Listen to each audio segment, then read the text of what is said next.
Welcome to Just IT Women in Tech School and College Insight session. Thank you all for joining us today. My name is Leanne Sané and I'm the Senior Account Manager at Just IT. Just IT Apprenticeships and Training are passionate about getting more young people into apprenticeships and particularly to help more young women how to get started in the technology industry.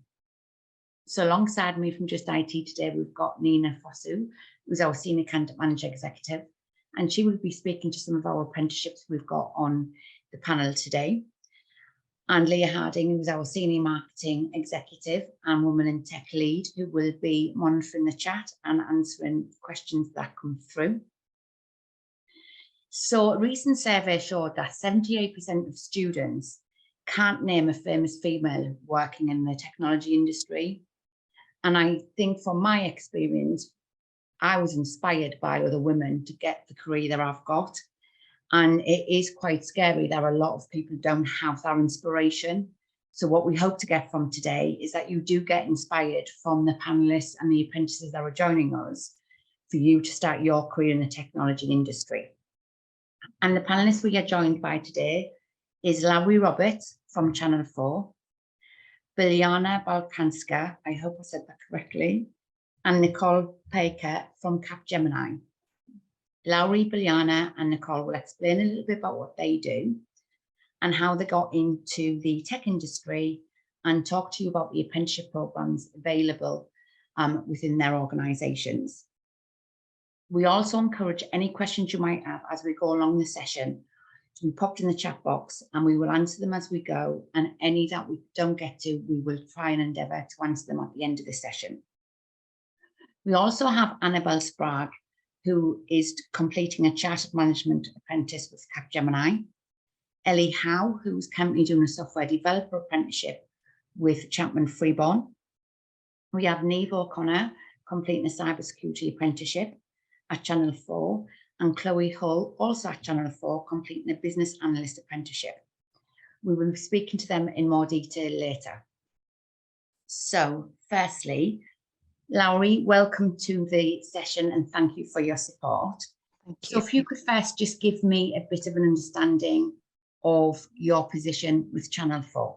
Yeah, of course. Well, firstly, hello everyone. Thanks so much for having us from Channel 4 here, attending your webinar today. Really excited to answer some of your questions. So my name is Lowry and I'm the Early Careers Manager at Channel 4. I've been here for just over a year, and actually it's a very exciting day at Channel 4 because it's our 40th birthday. Channel 4 was set up on this day 40 years ago in 1982. So there's a lot of things going on in the office, very exciting kind of feel about the place. And my role as the Early Careers Manager is to coordinate a lot of activities and initiatives all about bringing people at the start of their careers into the channel, or giving them a flavour of what a career in media or broadcasting looks like. So I do this via a range of programmes, our flagship being apprenticeships, work experience and internships. And obviously a part of the recruitment for those areas is tech, which is incredibly important to Channel 4. Obviously, as the name suggests, channel, we've got to keep all our shows on air, on our on-demand platform. So, you know, our tech teams are absolutely vital to the smooth running of Channel 4. So that's a little bit about me. Excellent. So you've mentioned a little bit what you do in your role there. A bit about your background is you were a volunteer when you were a student at the Engler Theatre. Yeah. And you also mentioned there that Channel 4 do work experience. Would you advise volunteering and work experience to young women looking getting into tech?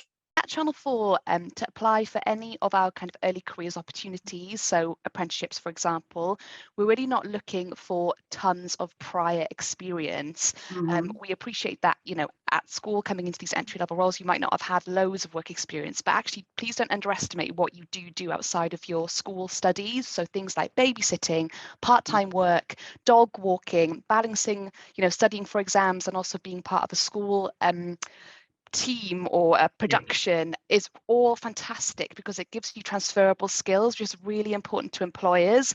So for any tech team or really wider team at Channel 4, we'll be looking for things like teamwork, being able to work to tight deadlines and managing your time efficiently. And like I said, work experience and these extracurriculars are all things that really demonstrate that you have those skills and really makes you a very interesting person for us to meet as well. We really want to get to know you for you, and we think that extracurriculars is a great way for us to find out a bit more about what makes you tick and what you're passionate about. So I couldn't encourage keeping up with those extracurriculars and your passions outside of school more.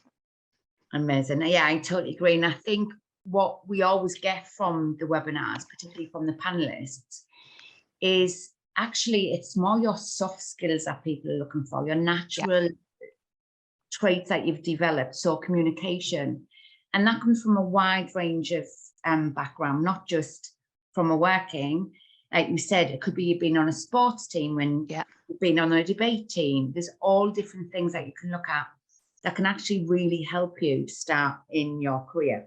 Yeah, absolutely. So do you, you've touched base on the different sort of areas you recruit for and around your apprenticeships, and not just for tech, but in general. How many apprentices do Channel 4 tend to take on in a year? So this year we'll have recruited our highest number ever of apprentices. We will have a welcome 44 at Channel 4 this year, which is quite a bit up from the 27 we recruited last year. Next year we're also on track to recruit about 40 more. So by September of 2023 we'll have around 70 apprentices at Channel 4. So it's a really lovely place to be an apprentice because you have that very strong apprentice community. There's a lot of peer-to-peer support. We as an early careers team put on quite a lot of things for the apprentices specifically, like upskilling sessions, lunch and learn with external speakers, socials, because we appreciate that an apprenticeship can be 15 months in length, so not that long. So we want to make sure that you're getting the most out of your time at Channel 4 outside of your day-to-day role, which is obviously a big part of that. Amazing. And you give a little bit of advice about thinking about your soft skills and experience you've gained from other areas not related to work. But what piece of advice would you give to a young woman who wants to start a career in the tech industry? I'd say have confidence in yourself. I think it can be naturally and understandably quite intimidating if you are interviewing in a team which is pretty male dominated. What's kind of brilliant for me to see at Channel 4 is actually the majority of our tech apprentices are female. So it really inspires me to think that in 20 years' time, the landscape of tech, certainly at Channel 4 and hopefully across the wider industry, will be really different. So we'll really start having more tech female role models, so it won't be as nerve-wracking as it is for this generation coming through. But I'd say if you're interested in tech and are looking to pursue a career in it, have confidence, don't doubt yourself, and absolutely go for it. I would say as well, with things like apprenticeships, we're not expecting our apprentices perhaps to come in, do 15 months in a tech role, for example, and think this is definitely the career for me. It's actually about finding out what you like, what you don't like, getting your feet into working life. So it doesn't have to be the be all and end all. You're not deciding and signing on the dotted line, that's your career for life. So do keep your options open, do wider reading, attend these types of events, and have confidence if you think you'd like to pursue it, and it doesn't have to be forever equally. It could be a great career. Amazing. Thank you so much for that, Lowry. Thank you. So Nicole, thank you for joining us. And Nicole is the business transformation consultant at Capgemini. Again, if you could just give us an overview of what your role and what it entails and how it fits into the business. Yeah, absolutely. So thank you very much for giving me the opportunity to talk to you. I work for Capgemini, a multicultural company, over 300,000 people over the world. Being an IT consulting company, there are many parts of the business you can work in. I personally work as a business transformation consultant. In essence, that includes being a change manager. So taking people, winning hearts and minds, taking them on a journey, and transforming businesses in line with the technology capabilities in place. I also work as a business analyst, but there are different roles that you can do within Capgemini. Actually, there is business analyst roles. You can become an engineer, a developer, project manager, data scientist, software engineer. There is a lot on offer within the organization. Great. And so you've just mentioned the type of opportunities in Capgemini. But for you personally, what made you get into sort of the tech arena? And did it relate to what you studied at university? Yeah, so the slide you've put up there really represents my journey as a woman in the tech world. So you can see when I was still at school, I studied subjects related to tech. So things like maths, English, physics, and psychology. And I think psychology is extremely pertinent to the world of technology because a lot of what we do in change management has to do with understanding behaviors and changing behaviors. For example, adopting digital ways of working, using technology to make the most out of the business. And then I went on to do a business degree at the University of Bath. So I did my bachelor's there. And what was really good about that experience and what really drove me to the world of tech as part of that experience is the 2 work placements I did. I think they were absolutely key. Working as a marketing assistant within Vodafone, many of you may know that's a major tech company in the telecom sector. And also working as a business analyst, another work placement I did with Accenture, technically one of Capgemini's competitors, so another technology consulting company. So again, my experience has been very much tech focused from the very beginning, and that kind of really drove my passion for tech and made me specialize by pursuing a master's degree in technology management through the Open University, and that was part-time whilst working full-time at Capgemini as a business transformation consultant. Amazing. And I can see from your slide, you've been recognised from many of the organisations that promote women in tech, including the Women Tech Excellence Awards 2021. What do you think you've done, or what do you think's influenced your career to make you stand out to be recognised within the industry? That's a really good question. Thank you.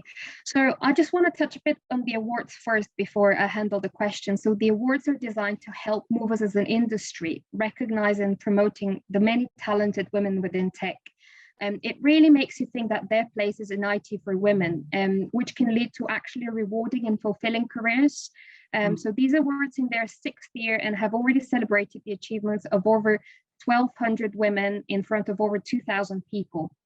So Capgemini as an organization really allows you to spotlight what you do as part of your job, and the culture is extremely supportive. So to get to the final stage within these awards, I completed a few noteworthy projects within Capgemini alongside pursuing my degree in technology management at master's level. So that was absolutely noted, and I was given the opportunity to kind of be at the final award ceremony as a finalist in the Woman of the Year category, which was really nice. And at Capgemini, I'm an active participant of the Women in Business and Technology Solutions Network. So I strongly believe in the power of women networks to help females progress in their careers. I was also on the gender pay gap panel because I think the gender pay gap conversation is quite an important one to have. And also explored the key skills to succeed in tech as a woman, and also barriers women face along their career journey. I raised awareness and I initiated change in the way females are progressed within the organization. And the findings from the research I completed helped drive Capgemini's diversity and inclusion agenda, which I think is very, very important. Excellent, thank you. And you've got a great background in tech, and you've done lots of different roles, and you've obviously studied a lot as well. Do you think there's particular skills needed which make your career more successful in the tech industry? Yes. So the key skills, I would say, are the transferable skills. So things you can, as you know, the examples which were given in the past, from part-time jobs you've done, work experiences you've had, like the placements, variety of things you've done, even if it's a part-time or an internship role. The key skills around communication. So being able to get on with literally anyone at all sorts of level, be it a senior executive or an intern. So getting along with people, being amicable, being likable, being charismatic, I think that really helps. But I also think the ability to network, so the ability to meet people. I didn't necessarily know how to code, so I wouldn't say a coding skill is a prerequisite to get into tech. Yeah. But we do need definitely more role models, because women tend to think differently and diversity creates revenue. So I think communication, definitely, networking, definitely, and the soft skills are absolutely key. Amazing. Thank you so much for that, Nicole. That was great. Thank you. So we're going to go, I believe now, Biljana is back on. So we're going to go back over to Biljana. You guys hear me okay? Yes, thank you. Biljana is the Education Employability Manager at Capgemini. So again, could you just give us a background into your current role, how it impacts the business, and your journey getting there? Sure. So I'll kind of start with my journey. I joined Capgemini in 2020, right before the pandemic hit, and I've been in the office hybrid and at home now, which I'm very glad to do, because it's been a long 2 years, as you can imagine.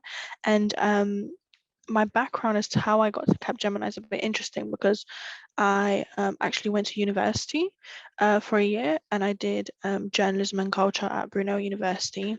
And after about a year, I ended up deciding that it's not really for me, it's not really the route for me, and I wanted something different, to go into a different direction. So I ended up dropping out and looking for an apprenticeship in kind of the tech world, and I was looking at all of these different companies. Accenture was one of them, as Nicole mentioned, and Capgemini, and I really was attracted to Capgemini, so I ended up applying, and with my role came an apprenticeship in project management. So I applied and I got the role, and that's kind of how I ended up at Capgemini. My role currently is as the education employability coordinator or manager at Capgemini.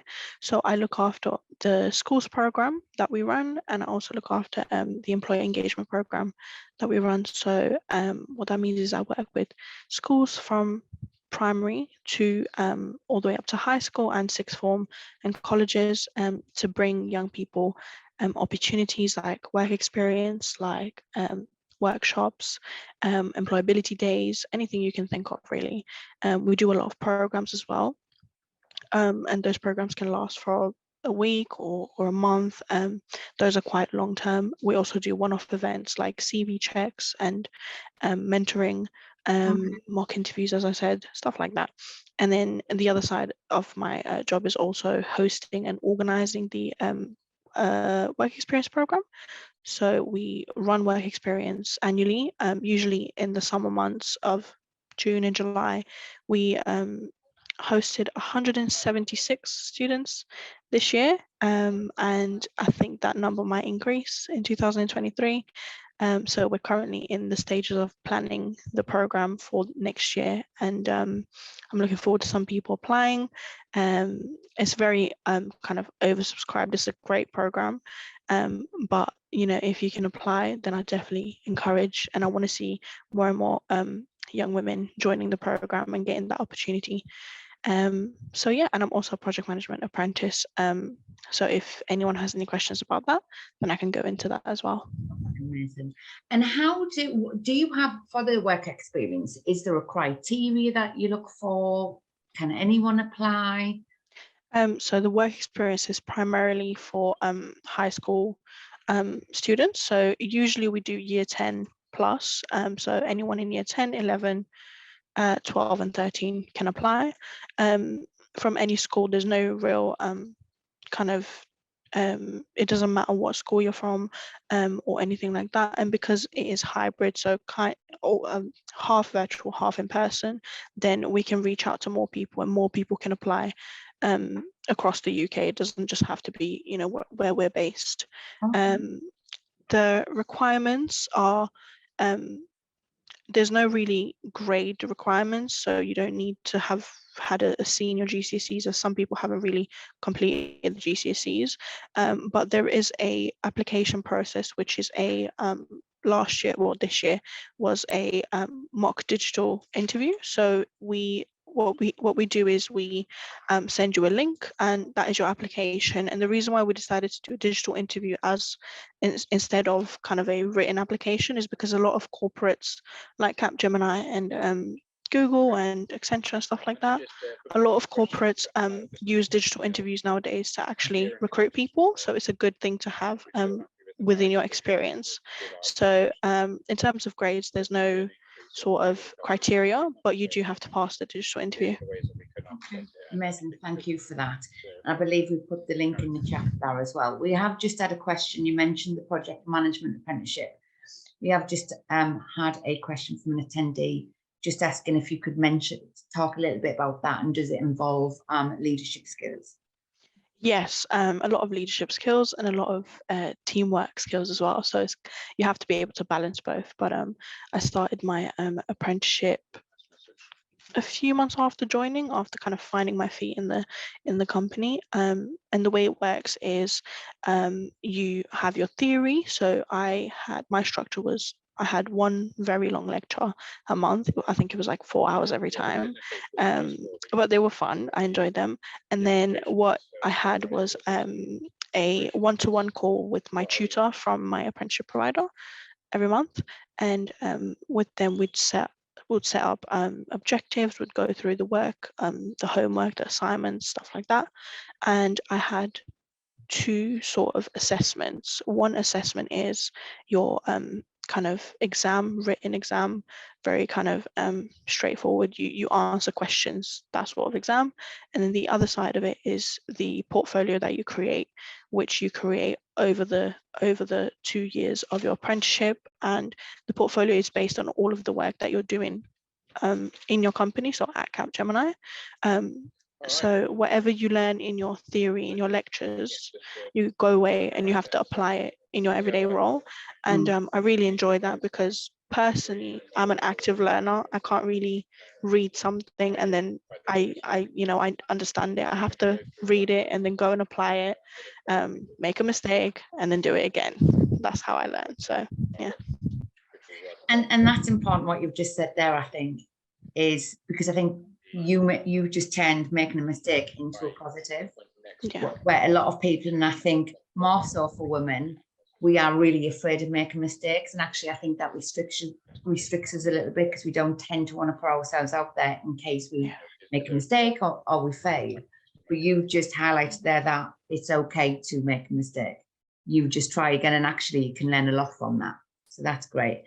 And also, I just want to mention as well that you were also a finalist in the Rising Star category in the Women in Tech 2021 Awards. So again, congratulations on that.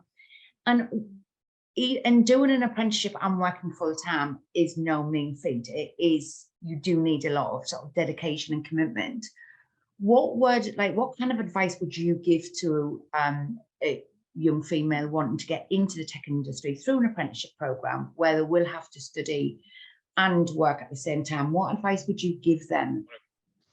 I think the main thing is to find the balance, and a lot of that depends on kind of the company that you're with, and how accommodating are they. Capgemini are very, very flexible, so I'm very grateful for that, and it makes the work-life balance way easier, because as you say, it's not easy to work full-time.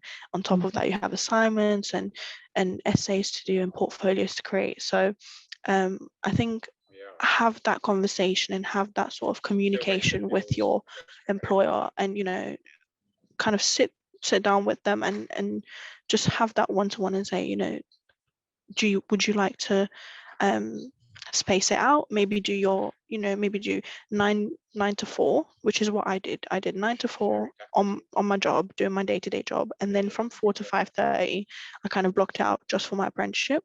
Whereas some of my colleagues, what they do is they'll dedicate Monday to Thursday for their job, and then Friday is completely for their apprenticeship. It's just finding the balance that works for you, because everyone works differently. Some people like to do their apprenticeship work in the morning, some do in the afternoon. So that's kind of the main piece of advice is find the balance and have the conversation with the right people. Amazing. And yeah, don't shy away, basically. Thank you so much. Again, that confidence issue being mentioned again is about having that confidence to put yourself out there. Thank you so much. That was amazing. So now I would like to introduce my colleague, Nina. Nina's our Senior Candidate Management Executive, and she's the one of the first point of contacts when speaking to any of our applicants, for our candidate engagement, and for any of our open apprenticeships. So I'm going to introduce you to Nina, who's going to speak to our apprentices who have joined us today. Thank you, Leanne. So hi everyone, and thank you for joining us today. We have heard from some great panelists so far. So now it's time to hear from some apprentices who will be speaking to us today. So I'll now like to introduce Annabelle, Neve, Ellie and Chloe, who will be sharing their experience and journeys. So if I can start off with you, Annabelle, could you introduce yourself and just tell us a little bit more about what you're currently doing? Oh yeah, sorry about that. Just have to go back and forth. The doorbell, someone kept ringing the doorbell and they wouldn't stop. Yeah, so I am a degree apprentice at Capgemini. I started in September 2021, so I've been going for just over a year now. I joined the Chartered Management Degree Apprenticeship. So obviously I work full-time at Capgemini as a project analyst in the PMO office, and that stands for Project Management Office. So a project analyst is somebody who basically analyzes all the data on a project, looks at forecasting, what people are expecting to happen on a project, what things haven't happened on a project, looking at financials, things like that. And then also alongside that, I study at Aston Uni for a leadership and business management degree apprenticeship. Brilliant. And what does a charter management degree, what does that mean for those listening in who have no idea what that stands for, kind of what someone would do in that role? I know you've explained what you do, but what does a charter management degree mean? So chartered management degree is pretty much just an absolute mix of all things business related. So I think a lot of people on the call today might have maybe studied GCSE or A-level business. It's very, very similar. A lot of the stuff that I covered, I did A-level business, and a lot of the stuff and GCSE, everything pretty much that I've learned so far has been pretty much the same. So you look at marketing. So the modules I've looked at so far are marketing, strategic management, introduction to business, and at the moment I'm on accounting management as well. So it's an overview of all things business, looking at financials, how a business might choose to market itself, looking at resourcing, pretty much everything. It goes into more detail each year, and as you go further on you can choose what modules you wish to specify in. You know, ones, maybe you might choose ones that would help you in your current job role, or maybe you choose ones that you think you might want to like look into in your job role, so you've got a bit of a backbone, bit of back insight in that. So yeah, all things business really. And could you just highlight some maybe qualifications? Did you need any specific qualifications to get into this apprenticeship? No, as Billiana's mentioned, Capgemini themselves really do value more your personal attributes, sort of your willingness and what you can bring to the apprenticeship, not so much whether you passed your GCSE in English or you know your A-level in business. It's more you as a person. I do think that in terms of, as I just mentioned, in terms of my degree apprenticeship, doing A-level business and GCSE business has helped me, because I did already have that kind of understanding of what things meant and some of the concepts and the theories that they use, but there weren't any set you know, grade criteria that you have to meet. At the uni they do say that you have to have your minimum GCSEs, but obviously you've been accepted by Capgemini first, so it goes hand in hand really. If you didn't quite get the GCSE grades you wanted, but Capgemini absolutely love you, you know, it's okay. That's great. And it'd be good to know what sort of projects have you got involved in so far during your time at Capgemini?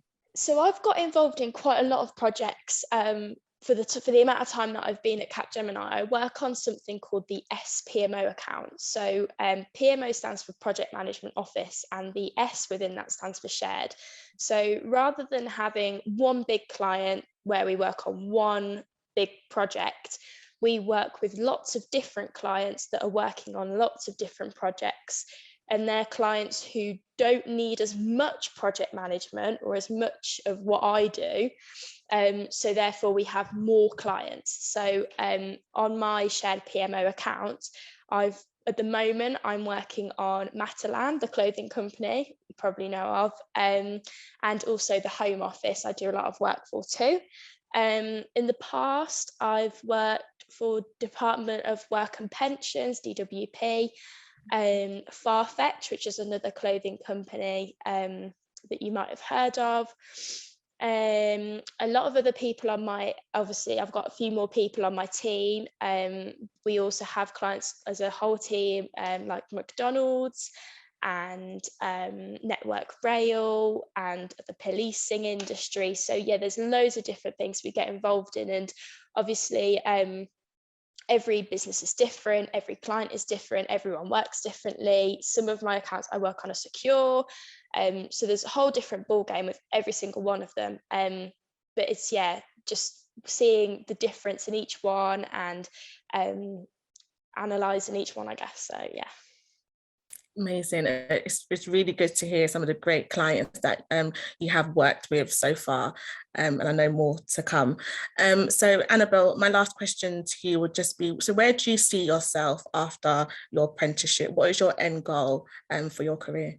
So at Capgemini, you're really lucky because your apprenticeship doesn't necessarily end, if that makes sense. So you've got your job indefinitely, you're a full-time permanent employee at Capgemini, you're studying for your apprenticeship, you're studying for your degree. When your degree's finished and you graduate, nothing changes. You continue your job and you continue always. So that's what's really lovely about this. And as an apprentice at Capgemini, you have really frequent review periods. So I think 4 times a year, possibly more, you have this opportunity to sell yourself, to show what you've been doing and what you've achieved, and to achieve promotions and to achieve pay rises and to all sorts, and really work yourself up the ladder pretty much. So I would like to see myself much higher up in that ladder when I get to the stage where I've graduated, and hopefully, just keep on going through that process and just keep working hard and keep developing professionally and personally as I have done, and just keep it going and see how I can get, I guess. And I'm sure you will, definitely, Annabelle. So thank you so much, Annabelle, for sharing. Thank you. So I'll now like to move over to Ellie. Hi, Ellie. Hi, guys. Hi. So Ellie, could you please introduce yourselves to us and also just explain about what you do in your apprenticeship role? And that would be great. So I'm Ellie. I'm a software developer apprentice at Chapman Freeborn. I think I've been working there just a little over 6 months now. It's coming up to my almost 7 months. I basically code business solutions. So someone somewhere in the company has a problem, something they want developed, that would be up to me and my team to do.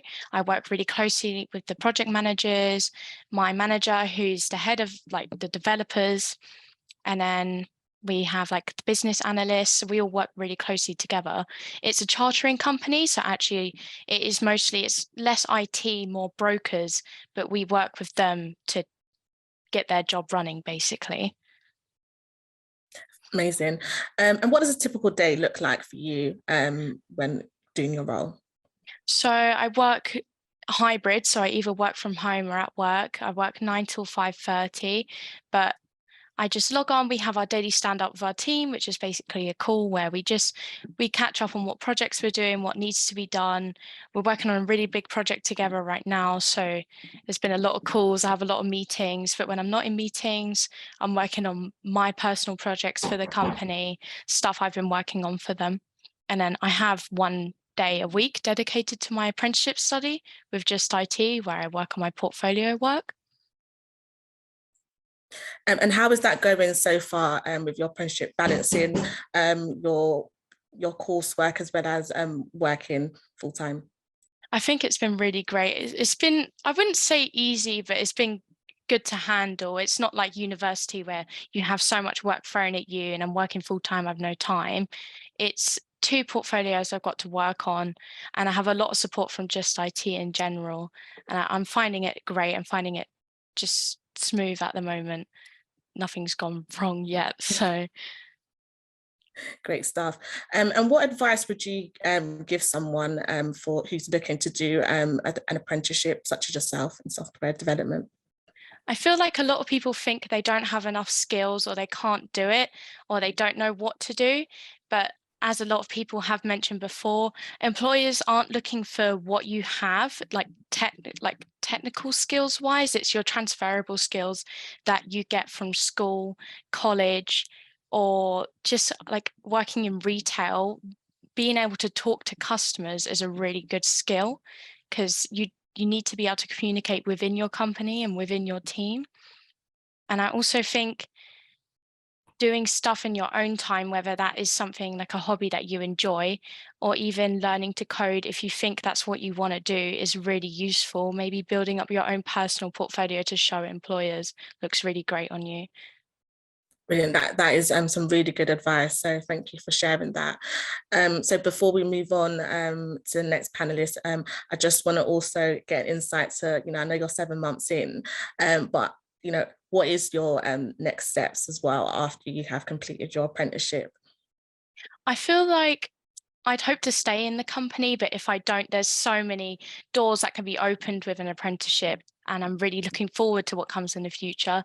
I've not exactly thought about it. I've been focusing on my study and my job role. It's not something that everyone knows what they want to do in the future. I'm going to see what comes around, but I'm willing to take anything that does happen. Amazing. Thank you so much, Ellie, for sharing. It's been great hearing your experience and your journey. So thank you so much.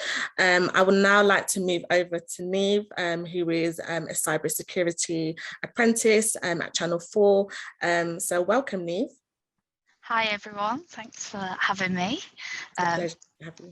It's the first time being a panelist, so it's always a bit nerve-wracking. So I've been apprentice at Channel 4 for just over a year. Well, about a year and a half now. Cybersecurity is such a broad subject, but previously I didn't have any tech experience.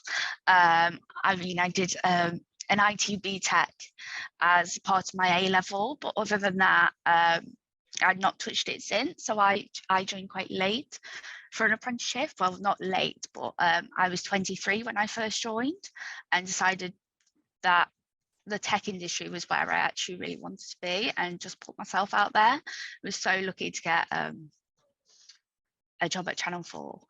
Yeah. Brilliant. And Neve, what is cybersecurity for those who are on the call don't have a clue what cybersecurity is, what it involves? Could you please give us an insight? So, like I say, it is quite a broad subject. It's a lot of hacking, making sure your firewalls are up, protecting both your staff and your customers from any sort of attack, making sure obviously that the channel is running, that people aren't trying to take the channel down. I think quite an interesting one is making sure that obviously in the broadcast industry, if you've got anything that's quite political or anything like that, that might cause some upset, that we are protecting not just the channel, but the talent as well. Obviously, we all get emails that are spam and phishing, just in general. So like people pretend to be Apple with an invoice saying it's not been paid. I know that I nearly fell for a TV license once. So it's just making sure that there is an awareness and trying to stop people from clicking the dodgy links a lot of the time. Brilliant, thank you. And just by doing some research on LinkedIn, you mentioned your love for cyber war gaming. Is cybersecurity a good career choice for someone who enjoys gaming? Is it linked to cybersecurity? It is and it isn't, I think. I think you don't have to have a love for gaming to become cybersecurity. Like, I sit in a team of of the information security team. So although I do love cyber wargaming, it isn't something that I do every day. But in my spare time at the moment, I'm doing Capture the Flag. So I'm not sure if anyone watched a Channel 4 show called The Undeclared War, where it was hackers from Russia attacking the government. And yeah, so cyber wargaming is very interesting, actually. It's trying to hack and get something from a system. I don't think you necessarily need coding, but I'm currently doing a boot camp to try and upskill myself for that. Yeah, sorry. Yeah, no, go ahead. I was. Yeah. So I do think that coding is part of it, but it's not your day-to-day. So it's not something, oh no, I don't know any coding, so I can't put myself out there. And before my job, I didn't know anything about code, if I'm honest with you. So yeah. Amazing. And just going back to when you mentioned that, I think it was in college, you mentioned that you'd done an IT course at college. Was you doing anything alongside that after you realized that, you know, tech was something that you wanted to get into? Was you doing anything in your own time to maybe upskill yourself that would be useful to share with our listeners who are listening today? If I'm honest, I didn't do much in my spare time. I was keeping up to date with the news and followed a couple of journalists on Twitter in the information security subject. So that's always good to look at. I did try university for a year and decided that it wasn't for me. And then went into a call center background and then thought, you know what, this isn't what I love. I want to do tech. And like I say, put myself out there and was successful in a role. But yeah. Brilliant. So what advice could you give to people in the call today, or maybe stuff that they can be doing, stuff that maybe you know now that you're doing, that could be beneficial to them, for them getting into an apprenticeship like yourself? I think believe that you can do it and you will be able to do it. You know, don't be upset if you fail at the first try. Like I say, at university, I didn't like it and I thought, that's it, I'm never going to get a job in tech. And obviously that's not true. I think also, if you do want to upskill yourself, there's websites like Try Hack Me and I think it's Ucademy that I've been using at the moment, that really good free content to upskill yourself. And if anyone is interested in cyber wargaming, that there is a Capture the Flag and a leaderboard on Try Hack Me that is really fun and just show you this fundamentals of a lot of different jobs that you can get from this role. So as a cybersecurity apprentice, I could go into quite a few different roles after my apprenticeship is finished, like a penetration tester, so you check in if systems are working. I can write code, I can be in information security, so that's more the legal side. Yeah, I think it is really a broad subject, but really a really interesting one to look into. Brilliant, and that is really good to know that you touched upon the different roles that you could get into after you have completed your apprenticeship. So thank you so much for sharing, Neve. It's been great to hear from you. So thank you so much. So last but not least, I'd like to introduce Chloe, a business analyst apprentice at Channel 4. Chloe, again, if you could introduce yourself, that would be great. I have a couple questions to ask you, Chloe, and then I know you have some slides that you have prepared, so then we'll share that after the questions, if that's okay. Yeah, that's fine. Hi, I'm Chloe. I'm a business analyst. So my job role is really analysing and assisting any changes in the IT systems that my department uses. So I work under technology commission. So I work under technology, but I work closely with the department ad sales and making sure that the businesses that want to buy the slots on TV can purchase and buy the campaign successfully and everything runs smoothly. I'm also an apprentice, so I'm doing a level 4, which means I work from Monday to Thursday, and then I study on a Friday. So yeah. Brilliant.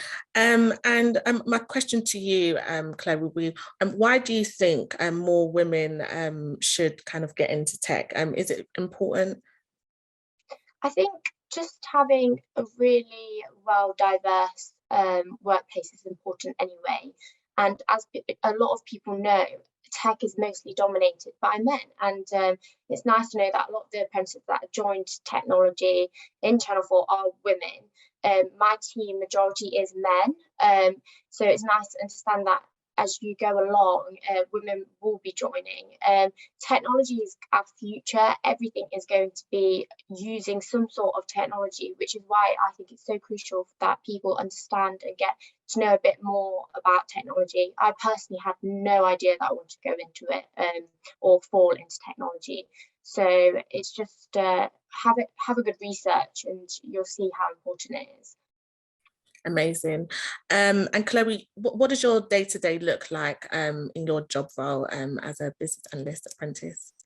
So my day starts off with stand-up, and we talk to the software developers, and we communicate with each other, and they help us code and develop the changes that we want in our IT systems.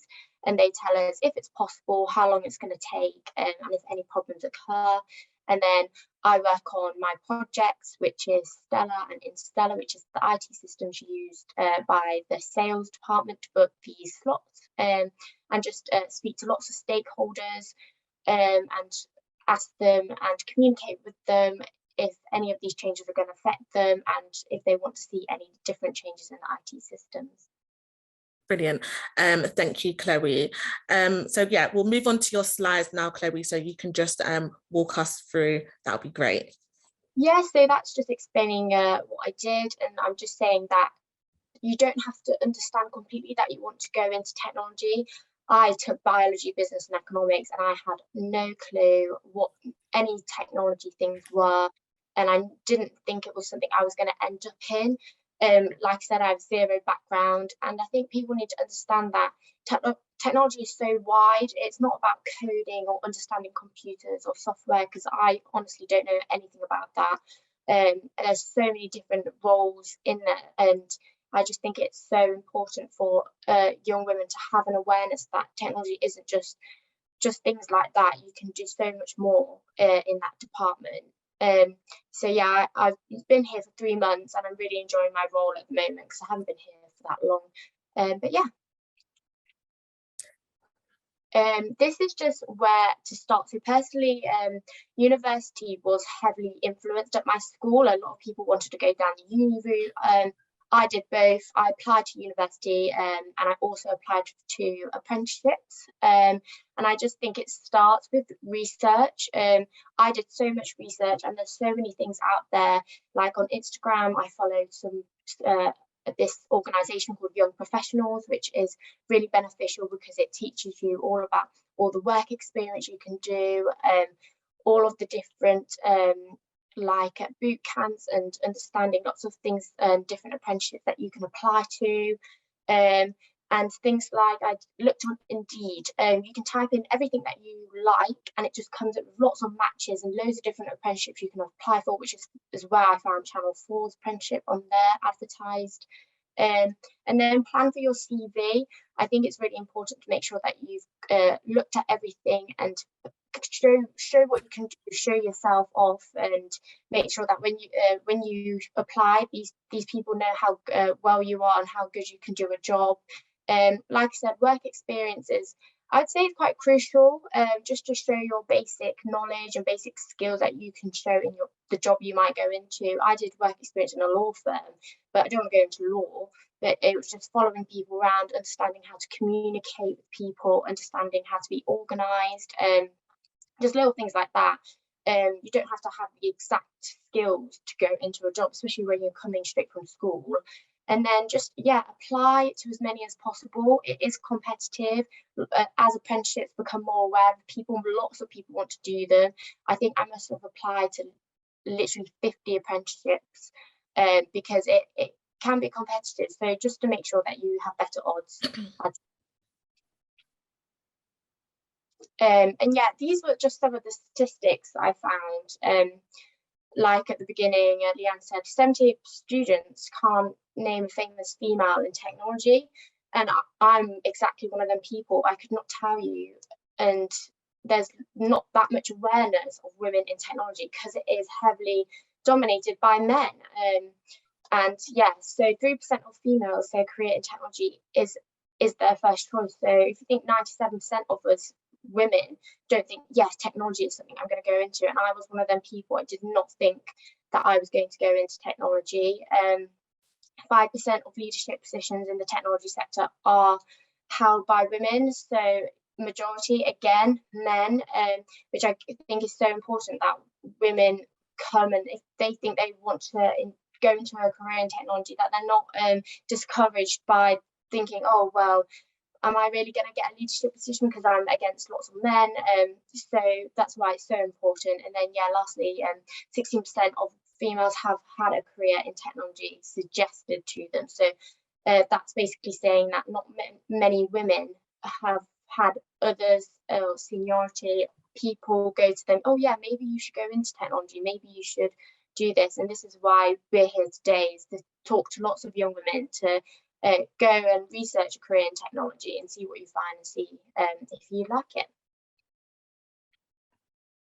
And then here are just some advice to women, just saying to never, there's loads of support and there's a massive community out there. So if you feel alone and you don't understand what to do, there's loads of online places that you can go to and just research lots of information. And my team at Channel 4, they're so supportive. Any questions I have, I can just feel like I can go to them. And I'm sure it's the same at school, going to your peers, going to your teachers. But yeah, and be yourself, definitely. Brilliant. Thank you so much, Chloe, for sharing, and a huge thank you to all the apprentices who have shared their journeys and experience. It's been really insightful and definitely inspiring, and I hope people on the call today have taken something from you guys. So thank you so much. So yeah, definitely be proud of yourselves and all the best in your journeys. So I would now like to hand it over back to Leanne to take it from here. Thank you.